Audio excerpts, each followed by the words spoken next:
వేసినంత ఉంది. మీ tooth paste లో ఉప్పు ఉందా? ఉంది. సరే పదండి మేడం, ఇంకోసారి వద్దామా? టూత్ పేస్ట్ లో ఉప్పు ఉందా లేదో పక్కన పెడితే ఆ గేట్లో పాము ఉంది.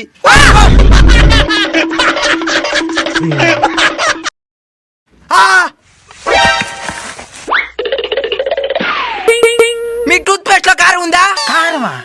వీళ్ళేదో ప్లాన్ తో వచ్చినట్టున్నారు. ఉంది. ఉందా? మీ టూత్ పేస్ట్ లో చింతపండు ఉందా? ఉంది. మీ టూత్ పేస్ట్ లో బిర్యానీ మసాలా ఉందా? ఉంది. ఏంద్రా నువ్వు ఉందని చెప్తున్నావా? ఈ విధంగా ఉంటే మేము ఎట్లా పేస్ట్ అమ్మేదా? మేడం వీడు కావాలనే నాటకాలు చేస్తున్నాడు మేడం. రేయ్ నువ్వు ఏ బ్రాండ్ యూస్ చేస్తున్నావు? సిపిరా.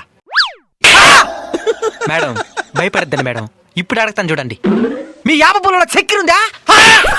యాపలో చేతులు చక్కెర నుంచి